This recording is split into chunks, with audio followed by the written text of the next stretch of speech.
Fame is an unusual thing. When you are high profile and are beamed into people's homes regularly, you cease in many viewers' minds to be normal. But irrespective of fame, TV and movie stars are human like the rest of us, and subject to all of the flaws and foibles that being human brings with it. So beneath the glamorous sheen provided by a celebrity life and perhaps also a famous partner, a man can still struggle. And regardless of how profile you are or how long you have been gracing the screen and the pages of magazines, you can still spiral downwards. Today we look at the extremely sad unravelling of Sons of Anarchy star Johnny Lewis. This is Murderous Crow.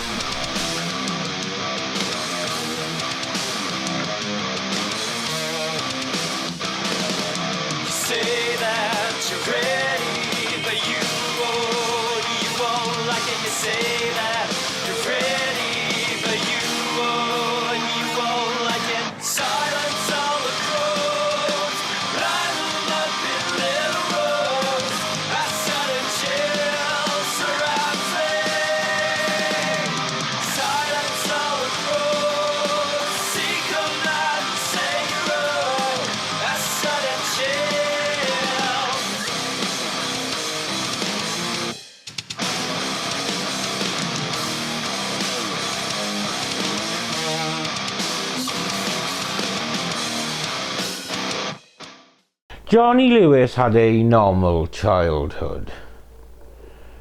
Well, I say normal, in the sense that his mother and father were together and brought him up well. But the lad was brought up in LA, including in North Hollywood. So things classed as normal there are often anything but, if it were anywhere else. He grew up as a child of practicing Scientologists, and they were quite high-ranking. Well, as high-ranking as servants of an invisible overlord can be. And in his late teens he was pursuing roles in movies and on TV. This was after a childhood of his mother taking him to auditions from around the age of 6, in fairness. And in his late teens he was gathering a bit of momentum in TV and even film work, with roles in things like Boston Public, The Guardian and American Dreams, among others. So having fully caught the acting bug that is so prevalent in LA, he left school at 18 to pursue acting full time. And he clearly had something, as they say, as his roles grew larger and more high profile. After his film debut when he was 21 in the movie Raise Your Voice alongside teen idol Hilary Duff. With this in the bag, more notable film and TV roles followed. Johnny guest starred in 4 episodes of the Nickelodeon television series Drake and Josh, where he played Scotty, who was one of Drake's bandmates. And from 2005 to 2006 he played Dennis Childress, known as Chili, on the OC. And he also had a guest spot during the 5th season of Smallville. So things were definitely going well for the evolving actor.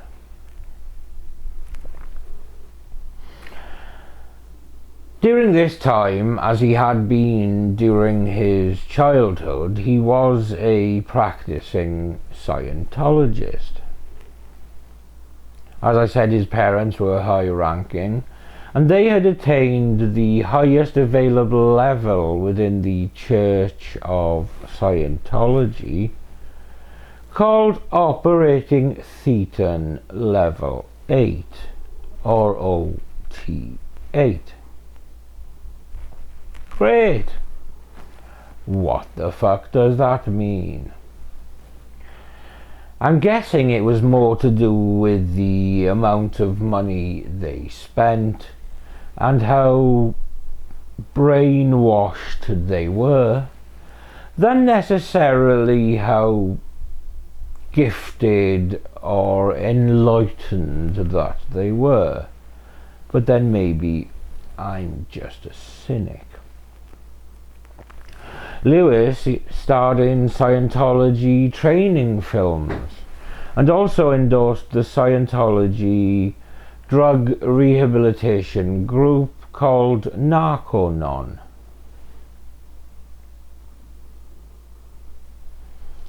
His personal life was also going from strength to strength. He dated Katy Perry from 2005 to 2006, when they were both attempting to make it in the entertainment industry. When they split, there was no indication of any animosity between them, as they both continued to strive for success on their own differing paths. Johnny Lewis' big break came in 2008, when he gained a significant role in a new series that would become hugely popular. He was cast as Kip Epps in Sons of Anarchy, alongside the likes of Charlie Hunnam, Ron Perlman and Katie Sagal. The character Kip was an army veteran who had served in Iraq, where he had lost a testicle, earning him the nickname within the motorcycle club as Half Sack. Brilliant. Now, the series revolved around the inner workings of a motorcycle gang, funnily enough called the Sons of Anarchy. And Kip Half Sack Epps was a prospect, meaning he was a wannabe member of the motorcycle gang, but hadn't yet earned a full place within the club, meaning he would be needed to perform the menial tasks around the headquarters at the behest of gang members. Now, this character was also a talented amateur boxer, as was shown in one of his story arcs. Now, the role pushed Lewis into the spotlight, but he wasn't limiting himself to acting, as he was keen to develop as a writer in addition. And it was with this in mind he applied for and got a place, living for 2 months in 2009 at a large home known as the Writer's Villa. This was a 1927 Spanish-style mansion where an elderly real estate broker and arts patron named Cathy Davis, had opened her doors to long lists of playwrights, screenwriters, novelists and actors while they developed their talents and also adjusted to Hollywood life. The house was at 3605 Lowry Road, and it was luxurious but homey, with exposed wood beams and rustic antique furniture. And the centerpiece of the house was a staircase inlaid with tiles that led to any one of the 5 guest rooms, and some of those rooms had majestic views of the San Gabriel Mountains. Now, Cathy Davis was known by most of her tenants as Miss Cathy, and she was a Texan who had moved to California in 1950. She attended UCLA and worked in various publishing jobs before she eventually married James Davis. After she gave birth to a baby girl in 1958, Cathy and her husband purchased this grand house in Los Feliz. And by the 1980s she was divorced, and her daughter, who was a writer, Margaret Leslie Davis, was now grown up. So Cathy began a successful career as a real estate agent, and she was using her spacious, now empty nest as a temporary base camp for her well-to-do clients while they were house hunting. And over time it became more of a beacon to aspiring writers and actors. But the rent was extremely high, and Lewis ultimately left the writer's villa by necessity rather than choice. The fees of between $1,650 and $3,000 a month for a single room became too much to manage for the hard-working but not exactly rich actor. Now, by this time in 2009, Lewis was dating an actress named Diane Gator. And while they got the news in the middle of 2009 that they were expecting their first child, their relationship was tempestuous. And they ultimately split in early 2010, shortly before their daughter, Culla May, was born on April 6th of that year.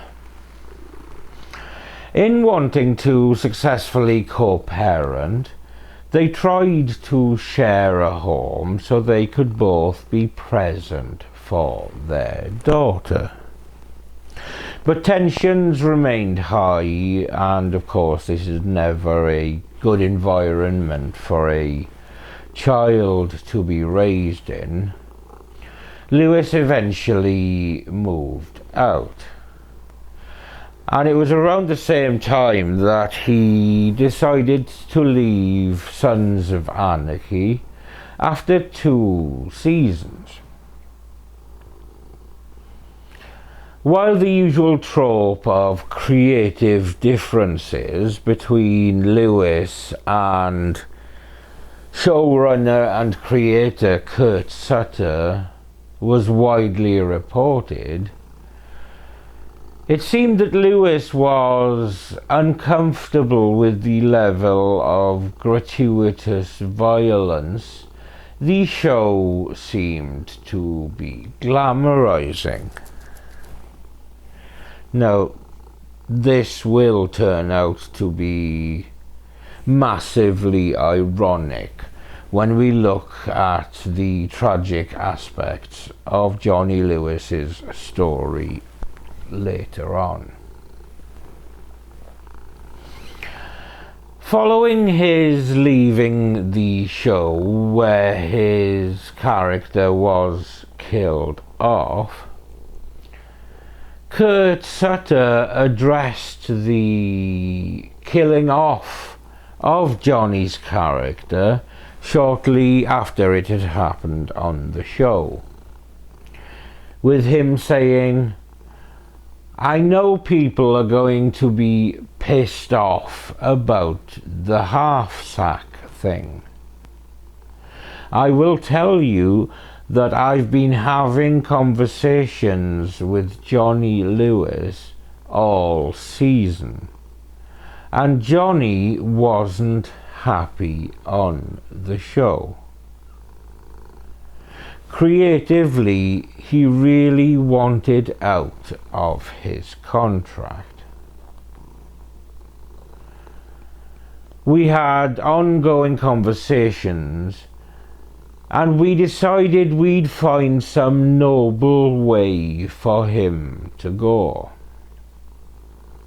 It wasn't my intent to try to be sensational and kill off a main character. People are going to have their reactions, but I don't want an actor that's not happy. It's not good for the actor, and it's not good for the show. I love Johnny, and I'd work with him again in a heartbeat." So there was no acrimony, just a difference of opinion on the direction of the show. But behind all of the professional career choices, Lewis found himself embroiled in a bitter custody battle for his daughter Culla May. And it was a battle that he ultimately lost. It may be that his struggles within his personal life and professional acting career were factors in a downward spiral, but far more likely was the fact that Johnny Lewis was involved in a high-speed motorbike crash in 2011 that seemed to drastically change his personality. On October the 30th, 2011, Lewis suffered head injuries from the motorcycle accident. An MRI was recommended, and Johnny's father twice scheduled MRI tests for the young man, but Johnny Lewis refused to take them. His father later stated that he pursued and encouraged psychiatric treatment for his son. It was Johnny who refused to comply. Lewis started manifesting bizarre and illogical behavior from that point on. And this would end up being at the same time as legal and criminal issues that he would become involved in. Johnny Lewis was arrested 3 times between 2011 and 2012. In January of 2012, he struck 2 men in the head with a bottle while engaged in a fight He pled no contest to charges of assault with a deadly weapon in that particular case. And the second arrest came about 6 weeks after, with Lewis accused of attempting to break into a woman's home. He pled no contest once again.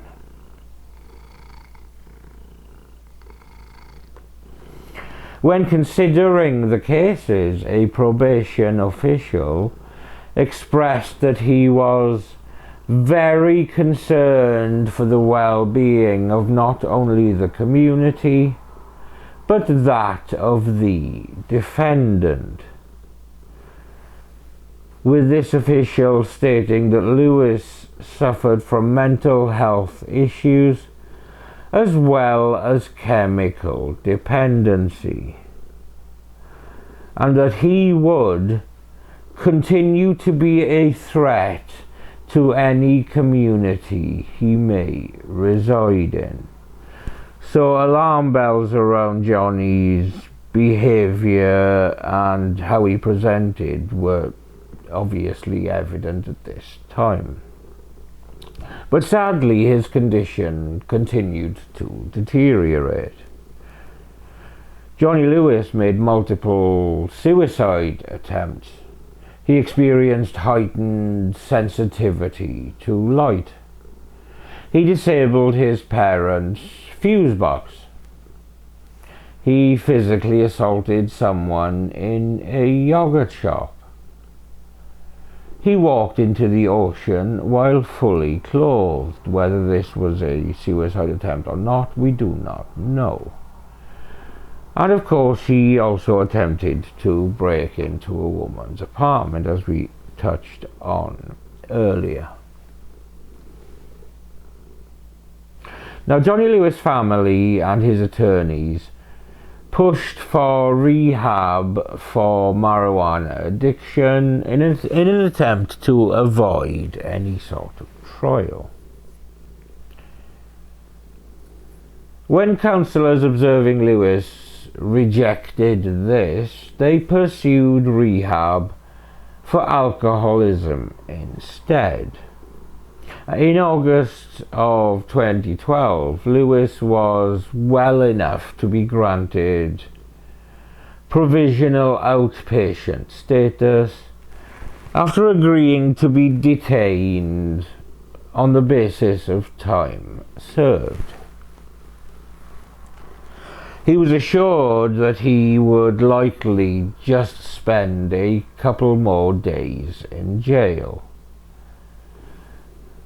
But as things turned out, it became nearly 2 more months of detention, during which he suffered a severe downturn in his health and in his spirits.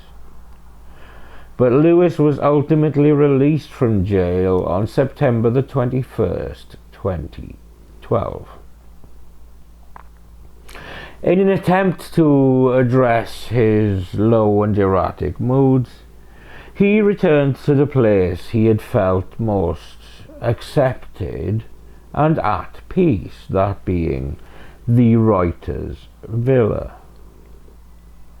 Now aged 28, Lewis wasn't so much a new tenant as a returning one, because, as we mentioned earlier, for 2 months in 2009 he had lived in the writer's villa in the so-called Red Suite. Now 3 years later, he moved back to the villa after being released from the Twin Towers Correctional Facility. It was his father that had arranged the stay at the writer's villa in the hope that the villa's calming influence would help steady his son after several months of chaos. An early event in Lewis's stay at the villa as told by former NBC newsman Dan Blackburn, who lived nearby, indicated that Johnny was not settling down to tranquility. Lewis introduced himself to Blackburn as a new neighbour, and after a period of the men awkwardly standing there and looking at each other, they both went their separate ways and went about their respective days. Now, about 30 minutes after meeting Lewis at his door, Blackburn heard his wife anxiously calling for him, at which point he rushed outside to find Johnny Lewis on top of a house painter who had been working nearby, pummeling the poor man with his fist. This painter's face was covered in blood, and specks of it were landing on the actor's body. Blackburn stepped in to pull the 5'10" Lewis off the painter, grabbing him by the shoulder and yelling at him to stop. In a single motion, Lewis leapt to his feet and slugged Blackburn, who was a man in his 70s by this point, in the eye and knocking him to the ground. Now, Lewis's expression at this time was described as flat, and his gaze seems to be distant. But alongside this, he did seem to have superhuman strength. He didn't flinch as Blackburn stood up and landed a punch to his temple. Blackburn then struck him with a chair, which stunned him enough that Blackburn, his wife, and the beaten-up house painter were able to escape into the Blackburn home. They tried to shut the front door, but Lewis stuck his arm through the opening, almost like a scene from the films that Lewis himself would make. The three indoors pushed their full weight onto the door, slamming it 4 times on the arm, until the arm finally slithered away. The group barricaded them inside the home and called the police. But within minutes, when the police arrived, they found a ghastly sight. Kathy Davis, the 81-year-old owner of the villa, was inside her home, beaten and strangled to death, while Johnny Lewis was dead in the middle of the driveway with his skull cracked in half. Police believed that Lewis killed his 81-year-old landlady before he fell off the roof and died. They believed that he also beat and dismembered Kathy Davis' cat. At this point, police believed that Lewis was under the influence of PCP, or angel dust, or meth at the time of his death, because the witnesses said that he exhibited superhuman strength, both when fighting the 2 men, and also when he allegedly beat and dismembered the cat with his bare hands. It was later determined that he had killed Kathy Davis by manual strangulation and blunt force trauma to her head. An autopsy report released on November the 29th, 2012, stated that Johnny Lewis did not have any drugs or alcohol in his system when he died. Toxicology reports came back negative for alcohol, marijuana, cocaine, psychedelic drugs, or antipsychotic medication. The autopsy indicated that he had suffered partial strangulation and had fingernail marks on his neck when he died, and this is presumably due to Kathy the warrior fighting back as he tried to kill her. There was no indication that Lewis had been pushed or that he had deliberately jumped from the roof in an act of suicide.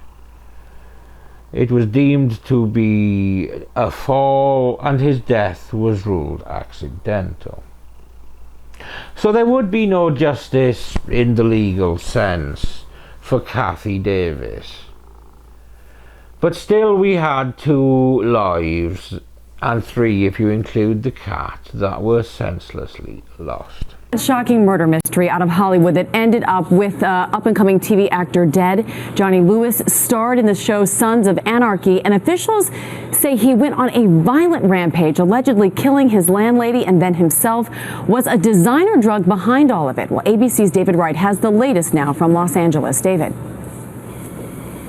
Good morning, Amy. That's the working theory of police officers investigating this grisly murder. They found no drugs so far, but say that Lewis's wild behavior is consistent with the psychotic episodes that some people experience on these designer drugs. Up until now, 28-year-old Johnny Lewis had been best known for his role as Half-Sack on Sons of Anarchy. Now he'll always be known for this. Police are saying he's also the suspect in the grisly murder of his 81-year-old landlady. It happened Wednesday morning at the Writer's Villa, a sort of bed and breakfast for young people working in Hollywood. We got a series of 911 calls. Neighbors called, said there's someone screaming, I hear glass breaking. Our officers rushed up there. By the time we got there, Mr. Lewis was already dead. Police found Lewis's landlady, 81-year-old Catherine Davis, beaten and strangled to death in a bedroom. Her cat virtually dismembered in a bathroom. Eyewitnesses told police Lewis appeared to show superhuman strength. Mr. Lewis at some point jumped over a fence into a neighbor's yard and for some reason attacked a painter who was over there working painting the house. The painter and the homeowner were able to get him away. He jumped back into his yard where he was staying and at some point shortly thereafter felt his death. There are reports that some sort of drugs were involved. That's a possibility. We're not sure about that. Police say they have not located any drugs and won't know for sure until the toxicology report comes back from the autopsy, but they suspect. The thing we're seeing lately here in Los Angeles and across the country are some of these synthetic designer type drugs, something like bath salts or the new one that we've heard around here called Smiles. Lewis's character on Sons of Anarchy also died a violent death. Colleagues say he was troubled. The creator of his show even tweeting, "I wish I could say I was shocked, but I was not." We believe that Mr. Lewis was responsible for this. Lewis had struggled with chemical dependency and mental health issues. He was repeatedly in trouble with the law due to out-of-control behavior. In fact, he was just released from jail 5 days before his death. So should more have been done to force Johnny Lewis to undergo tests and possibly treatment after his motorcycle accident, which, with hindsight, seemed to be the trigger for his downward spiral? Let me know what you think down in the comments.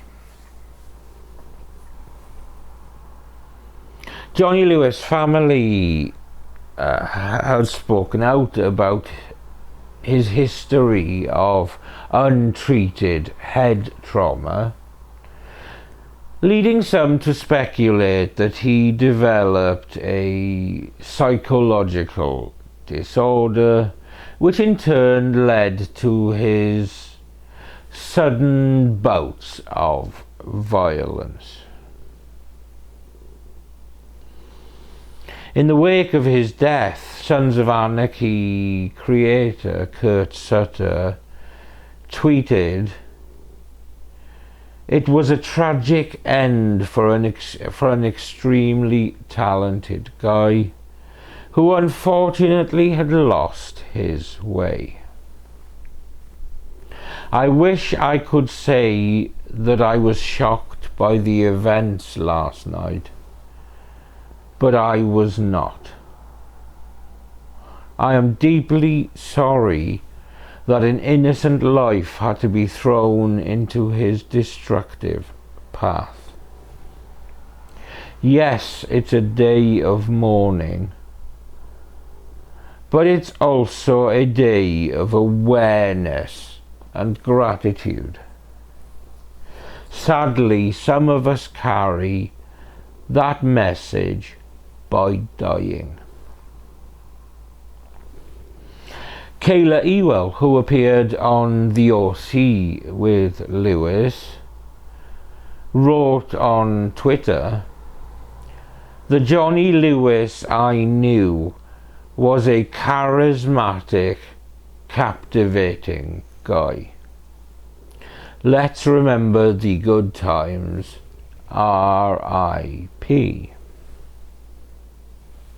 Katy Perry was reported as being devastated, and her best friend, actress Shannon Woodward, tweeted, "Johnny Lewis, I love you deeply and madly and always. My heart is broken in a million little pieces."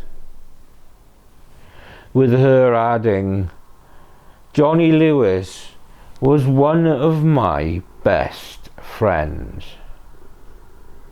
He was very, very ill.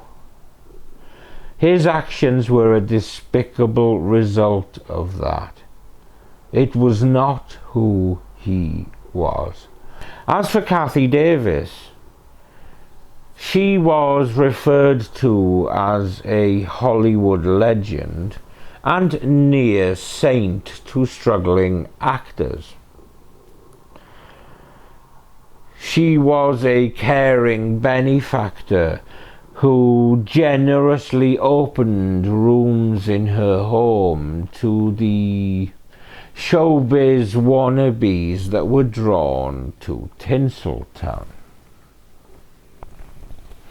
Actor and comedian Taylor Negron penned a tribute to his one-time landlady turned lifelong friend.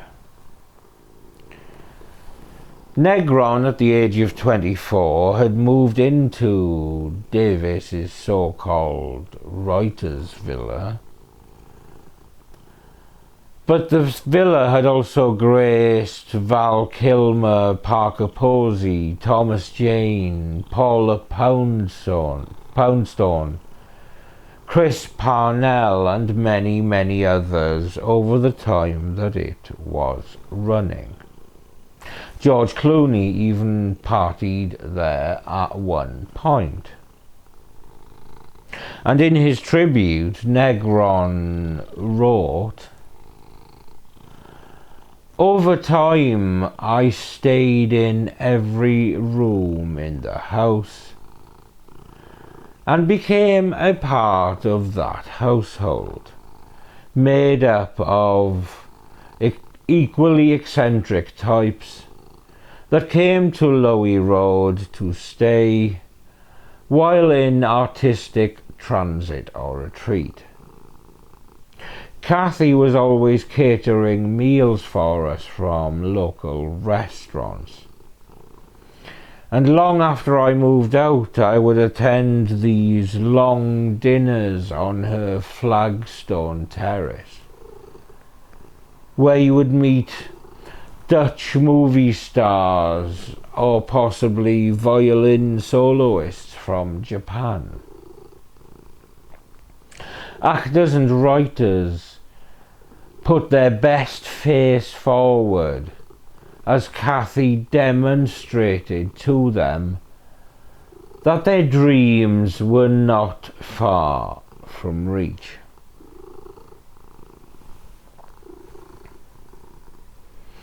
According to Negron, Davis worked tirelessly to make her tenants' lives better, and felt that their jobs were simply to be artists.